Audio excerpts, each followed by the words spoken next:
All right. What's going on, ladies and gentlemen? We are live on YouTube. Hyped to get this new year started and kick some fucking ass coming into 2026. And this live, we're going to be talking about how to increase LTV of your clients inside of your agency. So, this is ultimately the biggest driver of profit in your business, right? At a certain point, whatever you're paying to acquire a customer, especially when you start running ads and especially when you start running ads at scale, your costs are only going to go up. And the only way for you to increase your profit margin is to sell more things to your clients or keep them for longer. So this is a request from somebody who done a few coaching calls with. He asked for this specifically. I think he's doing like 40 grand a month, trying to get to 100 grand a month. And this is ultimately one of the biggest things that is going to allow him to do that and will allow you guys watching this to scale your agency. So, Julian, I know you have been one of the bigger drivers of upselling our clients, increasing LTV. We can talk about some of the retention tactics and things that we've done. But you want to kind of kick this off? I'm going to post a link on Instagram to this live so we can let some people know that we are live and talking about making more money. Cool. Yeah. So for those of you guys that don't know me, I'm Tim's business partner. I basically run all of like the personnel in the business, sales, client success, pretty much everything except for marketing and fulfillment, more or less, and product. So with that being said, you guys, I'm going to kind of talk through some of this stuff. I put together actually some things for today. And this is basically like what completely changed our situation, because probably about a year ago now, I want to say maybe a year and a half ago, there wasn't like, no, it was about a year ago. There wasn't really any such thing as a back-end sale or a renewal. It was pretty much just like, you know, if they asked for it, they got it. But we didn't have like systems in place that were established to be able to sell people. And so we were just leaving all this money on the table for people that were actually willing to pay us. And ultimately churn was like killing us at the time. And so noticing that being one of the biggest problems, and all of our friends that are doing like super big numbers, like million, 2 million, 3 million, 4 million plus a month, they were talking about how like back-end sales was the way. And so coming into that, that was kind of like one of my initiatives, and it took a lot of cleaning up in the back-end departments. And so I kind of distilled that down to a few different things in terms of like the actual relationship itself. And then I'm going to throw you guys some tactical game here today as well. So unless you got something to add, Tim, I'm just going to kick things off and keep it rolling. Nah, I'll jump Beautiful. in and share any thoughts I have along the way, but we can dive in. Cool. So basically, when you're looking at this, I want to kind of go through a framework that Tim actually domed this morning called the 3 R's. And the first one is going to be relationship. So number 1, relationship. Basically, the biggest thing that is important with a client and the business is how they feel about the business. It doesn't even actually matter as much if the product is absolutely phenomenal. I mean, obviously that's a plus and a pro, but if you have no relationship, whether the product is amazing or not, it doesn't matter. Like if I hate Apple, I'm never going to use an iPhone. And there's people like that out there, right? I'm personally an iPhone user because I love Apple. And so the relationship that they've built with me has come through time, and I've used their products from childhood and da-da-da-da. And so it's like I have this great relationship with them. When I go there, my stuff is fast, fixed, new, shiny, and it's great, you know, it solves a lot of my problems. And so I have that relationship with them. And if I need to get customer service, it's like 20 seconds, I'm on a chat, boom, I'm done, right? And there's other relationships that you might have with businesses in your life or that you have with your own customers. And if this relationship is fragmented, you're cooked. And so this relationship actually starts on the sales call and never ends. There's no end to the relationship. It's just whether the relationship takes a break or not. It's kind of like an old friend from high school type of thing, where it's like you might not talk for 6 years, but then you end up hanging out again type of thing. It's kind of like that, where once you have a customer, you guys have a bond for life. I want you guys to think of it that way, especially if you're here to play the business in the long term. It's like if I sold a guy three years ago, for example, just because I sold him 3 years ago, don't mean he can't buy again. It also doesn't mean that I'm just going to ghost him and never talk to him. I might send him a text, an email, call him. Hey, how's it going? I don't know. Maybe he can't be a customer anymore, and that's okay too. Maybe he knows people that can be a customer, right? And so this relationship is never ending. You want to add anything to this, Tim, before I keep rolling? I would definitely add some things to the relationship. Like, the biggest thing is they need to have like a point of contact that they enjoy talking to, right? So one of the things, believe it or not, that we found alone has increased LTV is having CSMs, but not just any CSMs, but having female CSMs. Clients, if your market is predominantly male, your clients will just want to talk to a female. Like, they'll enjoy that relationship and that conversation a lot more, and they're generally nicer to females than they are males. Um, we've basically split tested this within our own business, and every single time the clients are harsher or meaner to the male CSMs than the female CSMs, right? So, and it doesn't necessarily just have to be male, female. That's kind of just an example. But if you can find people who are going to be talking to and essentially managing the relationships with the clients, you want to find people that have good personalities and know how to manage those dynamics. Because at the end of the day, what Julian is saying is true. It's not just about how good the product is, but it's about how good the overall experience is and the people within your company that they are talking to and interfacing with on a day-to-day basis are a direct reflection of that experience. So first and foremost, if you get to a certain level, right, like let's say you have, 20, 30, 40, 50 clients, you should no longer be doing the direct, you shouldn't be the one managing the relationship with the clients. You should find somebody else to do that who's going to be doing the work. So having CSMs to manage the relationships instead of people just having to do it through an email is massive. So that's something that I would add. Having CSMs and then just picking the right people to be the CSMs is huge. Yeah, I would also say like when you're going through and interviewing, especially if you're not yet hiring or have CSMs on the team, like you're probably going to completely just make a mistake hiring your first CSM or two. I would start by like trying to hire two if you have the resources, just so you can see like what it looks like, and try your best to find a past business owner, a salesperson that is been in more of a long-term follow-up game, like real estate, private equity, something where they like basically have to software sales, where they basically like have to like maintain a relationship with someone. And I would also just try to find somebody with like actual experience in managing a book of business or anything, like a successful health insurance agent or a successful home and auto insurance agent that like they have to like regularly touch base with someone every single year, multiple times. Because otherwise, like you're just going to end up in a pickle where your client just feels like they're left on an island because you don't know what you're doing and your CSMs don't know what they're doing. And that's basically where we were, and we figured it out, which is kind of what I'm going to talk about with some of the tactics here in terms of how to actually stay in touch with these cats, and then also how to make sure that you can keep them from ghosting, and also like how to stay in touch with them proactively. So let's talk tactics. Biggest thing is that the number one entry point of the relationship is the sales call. And so with that sales call, you've got to have a handoff, right? It's like when you're going to a restaurant and they say, "Hey, sir, how many people do you need to sit down?" 5 people. Great. Hey, your waiter's going to be right with you. That's a handoff. Now imagine this. Imagine that same person says, "How many people are with you?" You're like, 5. They're like, "Cool. Here's your table. See ya." You'd be like, "Okay.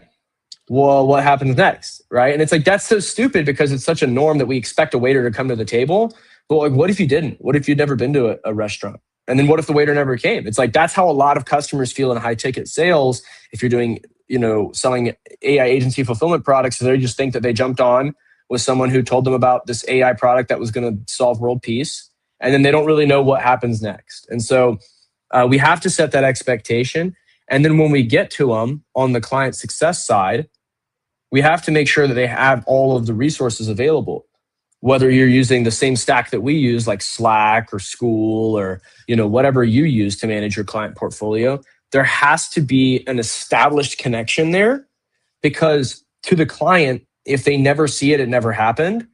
And so I actually, as a client, I never got my steak if the steak didn't come to my table, even if the steak was cooked perfectly and ready to go and hit the table if the waiter never brought it to me. Is that making sense, you guys? Like, we have to make sure that they feel like they received the product as much as they actually received the product.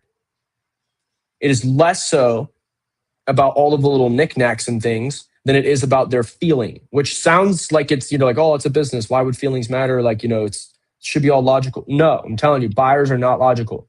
They want to feel as if they got something in exchange for the money they gave. This is especially important if you're selling info. And if they don't use it, they never bought it. That's why people get chargebacks and refund requests, right? And so it's like, even if you're doing an AI service, they ghost you, never use it, never got it, they never purchased it. They're going to charge back or ask for a refund or ghost you and tell you that you were horrible online.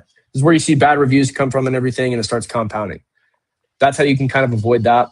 Regular coaching calls is another one. I like bi-weekly if they're a touchy client, and tri-weekly if they're like a, more established client personally. And then you'll have some clients that are like, don't call me, I'm good. And they just call you when they need you. Those clients are awesome. We love them. God bless them. So let's put this into like actual tactics that people can go and, implement, like tying this back to what we did in our agency and what other people should do in theirs. Specifically on the relationship side, like the action steps. Yeah, I mean, biggest action steps here. We got our clients all in Slack and in school, so they saw things that they felt like they got a product. We booked from the sales call. We booked the onboarding call same day if possible, no longer than 72 hours. That's like one of the best ones that I'll tell you that literally solved for refund requests and chargebacks. Was literally just booking the onboarding call, nothing else. And then on the onboarding call, booking out regular coaching calls with them and messaging them in Slack to ask them what wins they've had have been some of the biggest moves for us in terms of like establishing and maintaining the relationship, because you're basically talking to them now every 2 weeks at least, face to face, and then you're also getting them content and information via message. If you're like asking, hey, what wins are going on? Because when you ask them what wins are going on, one of two things will happen.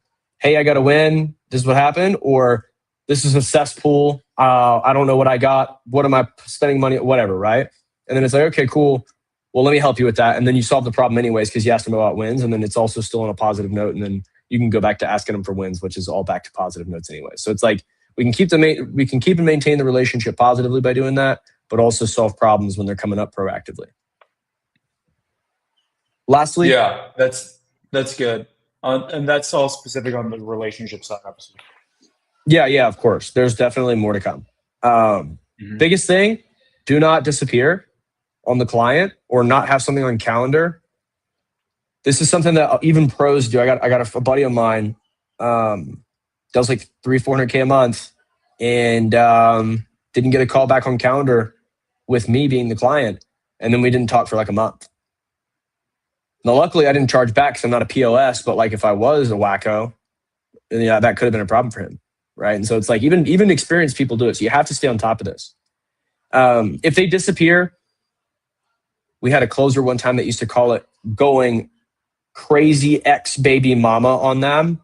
And she would basically just call them, text them, email them, everything she could think of, Instagram them, Facebook them. Like when you get somebody who's ghosting you, you got to go blitzkrieg on getting them back in, because the same way that if they didn't receive the product because they didn't have a perception of receiving the product, if they stop using the product, it's so funny. Customers will often like prorate their use of the product down to what they paid for it based off the price point. So like if your product is 15 grand for 3 months and they only used it for a month and then they ghosted you, they're going to be like, well, I need to get a $10,000 refund because I only used this for a month.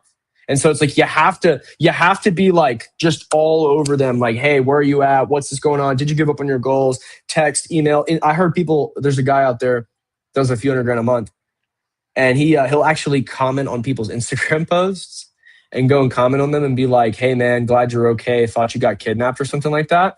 And he said it's got like the 100% response rate for him, which whether or not that's true is up to interpretation. But it sounded good. So anything to add on that before I move on, Tim?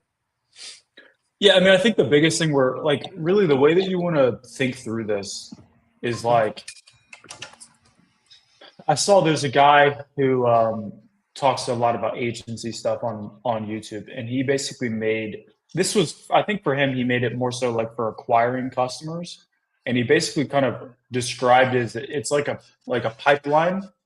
Let me share my screen and show what I mean. Okay, so you guys can see right here, we got this whiteboard, right? So it's almost like you have like this like pipeline, and this is like the customer journey, right? And along the way, there's little leaks where people fall off, right? So for example, the first and most obvious one is like the handoff.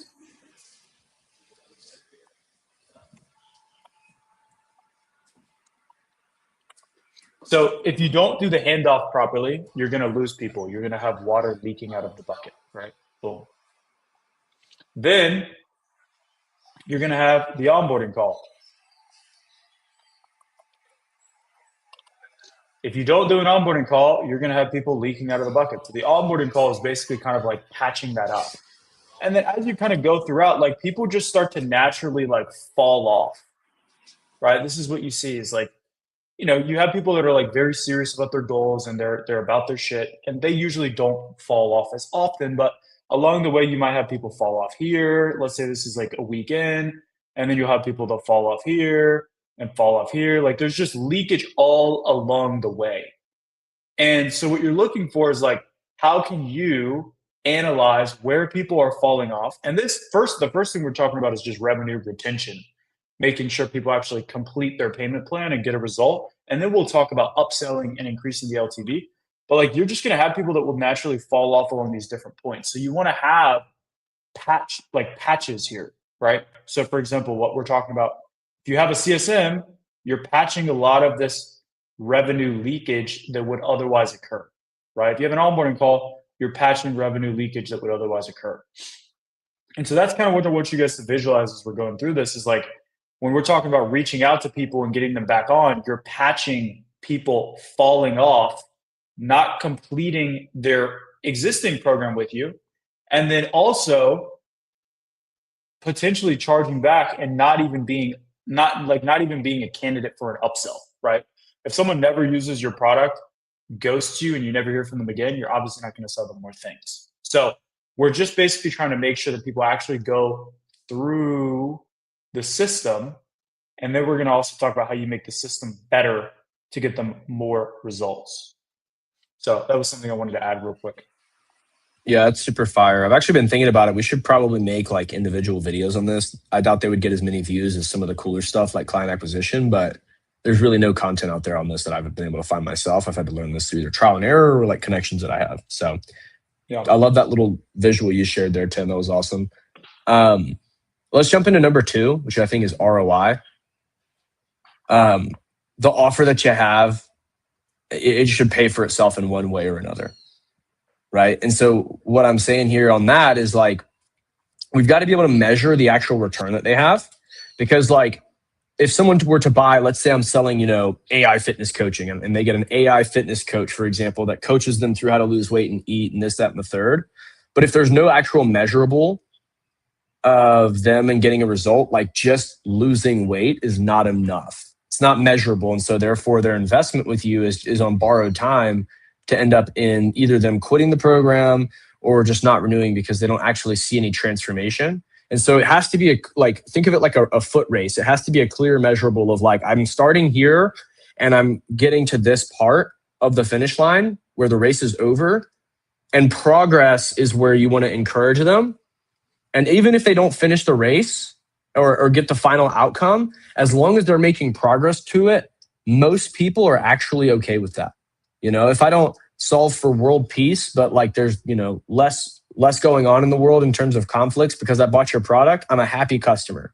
If I want to lose 10 pounds, but I lost 5, but I know that I cheated on my diet and the AI coach is scolding me, but whatever, I wanted that ice cream. Okay, cool, no problem. At least I'm halfway there. And so as long as we can remind them of that, or measure that, then we're looking good. So ROI could be a multitude of things. The best ROI tracker is money, but I want to have an ROI of whatever product or niche that I'm doing. So maybe you're doing AI chat, like selling AI chatbots, for example. I'm not going to necessarily be able to say like, hey, you're getting a 10x return on investment on this, but I can say you save this amount of hours. And then how much is your hour worth? Oh, wow, here's your real return on investment. So if your hour is worth $100 an hour and you're a chiropractor and you have an AI chatbot that saves you 40 hours a month, that's a good return, right? If I'm paying $500 a month for that, that's a great return.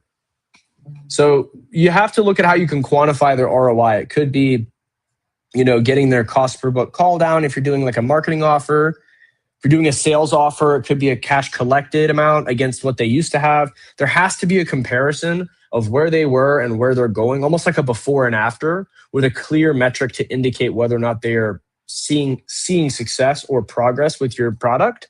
And those expectations you set in the beginning are everything. This is something that we had to actually clean up on our end on the sales side, where we had reps that were brand new that would come in and they saw our testimonials and they were like, oh my God, this is literally like, this is the solution, like this is salvation. And so like they would jump on these sales calls, brand new, not knowing any better. And they had seen somebody get like an 88x return on investment, which is unlikely and not probable, but happens. We've stopped even advertising it because it's like, people either don't believe it, or if they do believe it, they have the wrong expectations. So it's like, we had people that come in and they'd be like, this guy got an 88x return on investment. You can do this in the next 3 weeks and da da da da da. And it was like, they would come in and then maybe for 3 weeks they didn't do anything, or maybe they were using the product, but they didn't get an 88x and they got a 5x or a 6x return with us. And they were like, this is bullshit. I need a refund. This is, blah, blah, blah, told me this. And so it all came down to the expectations, because as soon as we changed that story of like, hey, here's what some people have seen, but like, this is what we typically see as the industry average. And, we'll usually try and under promise actually. And then when they get in, if they get a 5x and they were expecting a 2x, they're like, oh my gosh, this is the solution to world peace, versus, oh my God, I got a 10x instead of an 88x. This is the worst product I've ever bought. I'm going to go buy from your competitors and have a worse experience. So expectations with ROI, I think, is probably one of the most underrated topics, as well as updates, like sending them a message, preferably weekly, depending on how long your program is or the usage of your product. But I like to do weekly reports of like what the status is of their product. And then like if they're in a really critical status and you're like, this person might ask me for a refund because I'm dropping the ball, or their account's having trouble for whatever reason or whatever, dude, I need to be hitting them up daily and letting them know what I'm doing to solve the problem that has been created. Because if I don't, and they don't think I'm working and they're having trouble, chargeback or refund is the next logical step for the customer, because not only did they not get the product that they were promised, but they're not getting the outcome that they were promised, and they're paying for something that's wasting them money, especially if you have an ROI offer like we do. And now you've got a freaking, client success nightmare where, things are spinning out of control just because you didn't communicate with them. Again, if people are making progress or seeing that you're getting progress for them, they're super understanding of that, because everything has troubles and nothing is perfect. Anything you want to add on that, Tim? ROI? I think the biggest thing is like, if you want people to stay, you got to actually make the money. And the third one is results. There's a reason that I separate ROI and results as two different things. And that's because getting someone a result versus getting someone an ROI is a different thing. So if I were to, I probably would have gone into results before ROI, but like results is just meaning you actually get them a deliverable of what you promised, right? So for example, if I said I'm going to get them leads, I just need to actually get them leads. If I said I'm going to get them appointments, I just need to actually get them appointments, right? Like getting them what you sold them on. ROI means they actually make money on the deliverable. So for example, if I say, hey, I'm going to build you a chatbot. Okay, actually build the chatbot and it should be quality. ROI means they're getting a return on investment on the chatbot, right? So the biggest thing is just delivering the result is not enough. because it needs to be visible, and they need to be able to measure it and track it, right? So for us, for example, if we had a stint in Q4 where our lead cost for clients just spiked up through the roof. We had a media buyer come in. He was working for us and a different company at the same time. So he was stealing time from us and then not managing any of the client accounts. So the cost just skyrocketed. So we kind of, we got fucked on that end a little bit, to be honest. But what we did is once we got the cost down, we started letting the clients know, hey, your lead cost is back down. Your lead cost is back down. So it's like we're getting them the positive result and then showing them, here's this positive result that we've got. Because if you just get the result and then they don't see it, it's not visual, it's not in front of them, and it's not obvious, it doesn't actually matter, right? If a tree falls in the forest and no one heard it, did it even fall? Maybe not, right? So that's kind of the biggest thing there when you're delivering results for people is making sure they actually see the result in front of them. Now, ROI, getting them to make money on it, that's a different story because you don't have direct control over it. So one of the things that we've had to do in our business, because we help people get customers, and if you help people get customers, it's always going to come back to this in one way or another. Unless you're selling to people that already have massive established sales systems and have no issues closing, no issues converting, you have to provide some form of sales coaching or consulting for them, right? It doesn't mean that you have to like jump on with them once a day and role play your script with them or whatever. But it does mean if they're struggling to close, you need to be able to show them how to close on your leads or they'll just churn, right? That's the biggest thing with ROI is I can get them the result, but people would say, oh, you can lead a horse to water, but you can't force it to drink. If you want to maximize LTV, you kind of got to force people to drink. That's what the biggest companies in the world do. They force you to consume their product so you get a result from it and then continue to use it, right? Julian, you used to work at a gym back in the day. I know you would get people into the gym, you get them to sign up, but then they wouldn't fucking show up to the gym. So of course they're going to cancel. And so you would call and text people and, you would be whatever the closer called it, crazy ex-baby mama syndrome or something. You would do that with clients that were signing up to the gym to get them to actually consume the product. And that's what you have to do that or people will churn, right? So those I think are the biggest things just in terms of getting people to consume the product. And if you get them an ROI, the upsell kind of becomes second nature. So I want to transition. Do you want to start talking about what does the upsell process actually look like? Like, how do you take someone from, hey, let's say they're paying us $3,000 a month. They pay us $3,000 a month for 4 months. And now all of a sudden we want to upsell them to something else or just renew them for a longer time horizon. How do we go about upselling? How do you increase the LTV? Great question. Few things on this.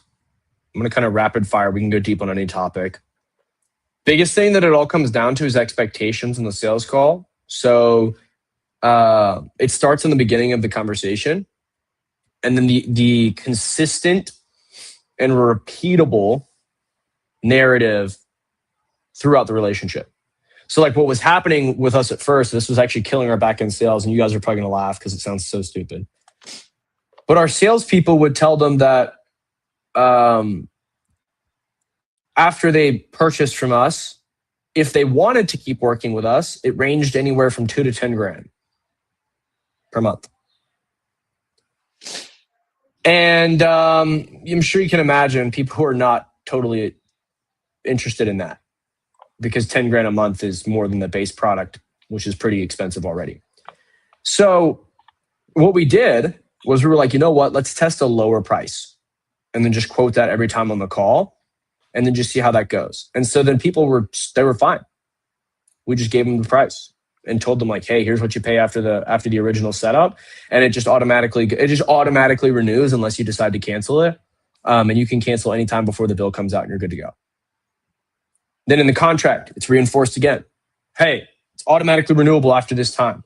Unfortunately, with a payment processor, the way our payment structures are set up, it can't actually be on an auto draft that's automatically renewable. So we have to set up a separate subscription. But throughout the client success journey now, every time that we're talking about it, we're talking about, instead of just the next 3 months, it's like, hey, this is what we're going to do for the next 3 months. But we're actually looking at, we also need to look at what are we going to do for the next year. And so then setting the expectations for the fact that the relationship is expansive past the 3 months is the next step. So first, set the expectations on the sales call. Second, reinforce the expectations on the client success call and future pace long-term relationship, right? That's the next piece. And once you've done that, it's just a constant reminder of what they're working towards. And so if I'm 2 months into my relationship with you and I'm talking to them about their 6 month goal, but our relationship ends in a month, I have to keep working with you. There's no option. It's like, hey, yeah, we're going to do this and we're going to do that. And we're going to do this and we're going to do that. And then it's like, oh, dude, I really want to do that. It's like, yeah, but we got to wait till month 4 to do that. It's like, oh, dude, but my contract's only for month 3. Why don't we just upgrade you now? Crazy idea. And so you can upgrade people that way. This is all very dependent on your product as well. Maybe you can add it. With your product, if you're watching this, maybe you can add additional users. That's a possible upgrade. Maybe you can add a different package. Maybe you have a unique selling. You get some people, $1,000 per extra person you add on. Yeah, there's different ways depending on your product setup. With ours, it's like you can add extra users or you can continue with your contract after the initial enrollment. Those are some of the options with ours. So this is a little bit dependent. There's a little nuance here. But as we go through, the biggest thing is just getting the payment back on track. So if you do have a way, if your pricing is consistent all the way through, which ours is not. Ours is actually significantly more cash up front, and then it's less expensive on the back end, which I recommend. It's like the whole big head, long tail thing that Alex Ramosi talks about, and it's awesome. But if let's just say you charge a flat $4K a month, then you could just set it up on a subscription where it's on $4K a month and you're good to go. And you just leave it never ending and tell them it's automatically renewable, and then that solves your problem. If you're like us, where you charge high ticket up front and then it's less expensive on the back end, which is what I would recommend doing. With this, you're going to have your client success managers basically remind them that their contract is renewing and we need to put their card on file. And so what happens is if you're 2 months in, 2.5 months in, you have a 3-month program like we do, they've now paid the initial contract amount, which for us is 15 grand. And then it's like, hey, Mr. Prospect, just to remind you, I know we're talking about the 6-month plan, blah, blah, blah. Here's what it looks like. The only thing we got to do is just update your payment information so everything comes out on time in the, blah, blah, blah. And your next payment is actually due blank. Which card did you want to use on file? And so then instead of it being a sales pitch, which is what it used to be, and it was like pulling teeth back when I had to do those because of the improperly set expectation. We would have salespeople tell them it was like less than $1,000 a month and crazy stuff. And then I would jump on there and be like, hey, dude, it's actually this. And they were like, $5,000. Yeah, it's like it was out of control. So it was like there was a ton of problems there, all of that. What I realized is like I can train an entire sales team on the back end to try and sell a higher ticket and get more sales and blah, blah, blah. Or I can just position it the way that I've just told you guys, where it's actually environmentally more sound for a person to sell someone because they're not selling them. They're just reminding them of an agreement that they already agreed to and then getting a card on file, which is significantly easier than them trying to come up with a sales pitch and beat objections and do this and do that and blah, blah, blah. And then if whatever reason, if they can't get the card on file, they just call me in and I come in and get it. And it's no problem. So that's pretty much the back end sales process that we've developed. It's worked for us.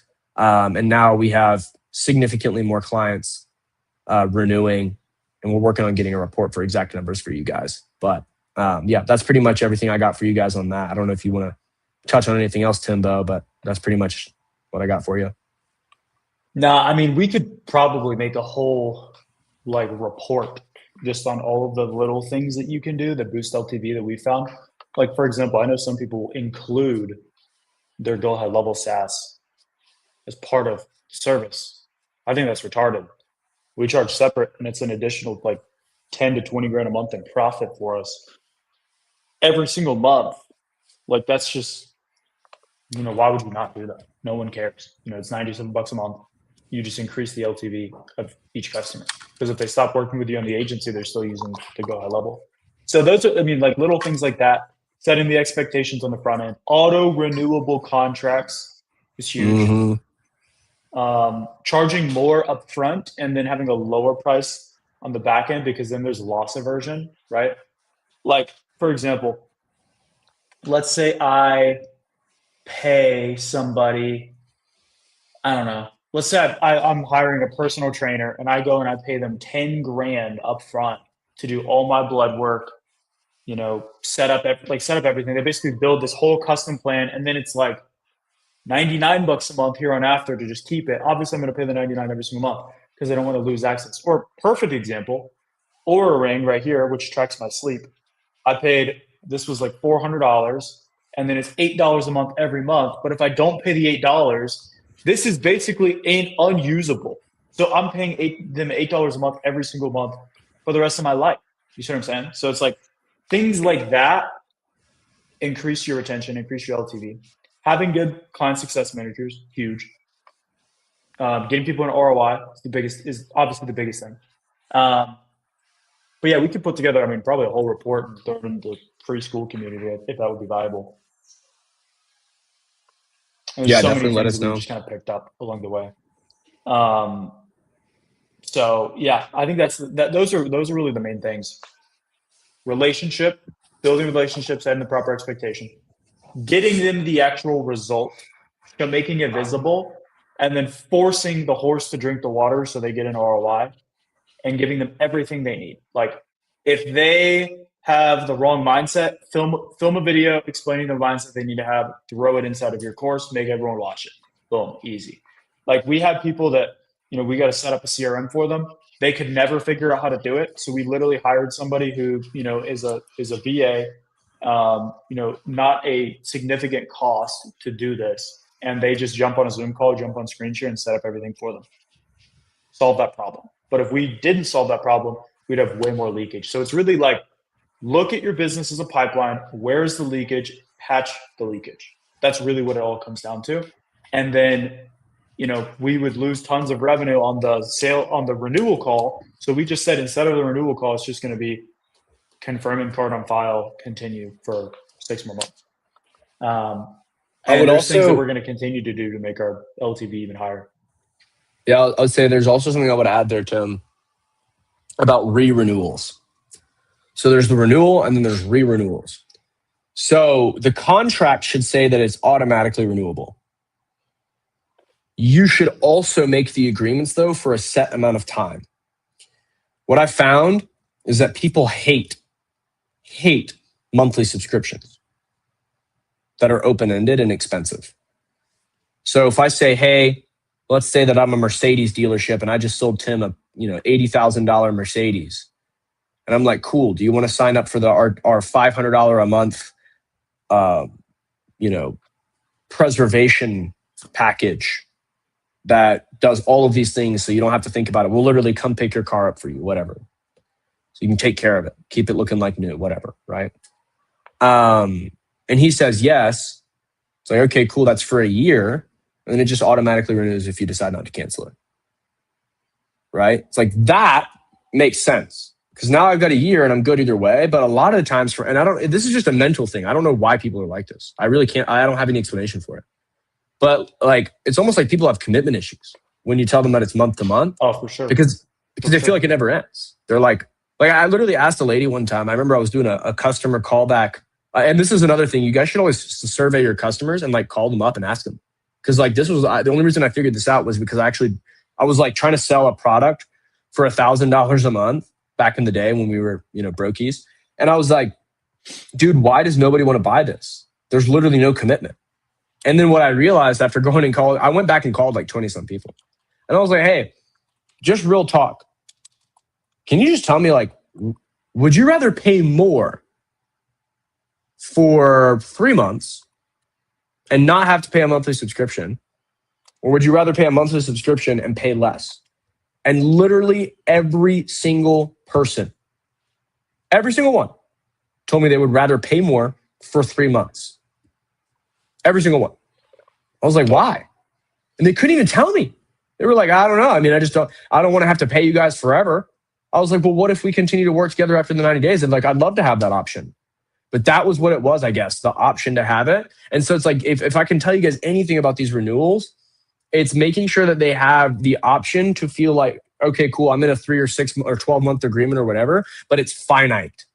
And even if the agreement says it's automatically renewable, and even if the agreement is automatically renewable month to month, make sure you're checking with them every X amount of months that you're selling them on the product for, and then just like mentally renewing them and like mentally resetting the clock. Because otherwise it starts to become like, oh, there you go. There goes another, there's another $3,000 a month to Tim and Julian, never ending. I'm going to pay that till I die. It's like, well, that's not, this is why a lot of people don't like insurance companies. Like they just never stop paying.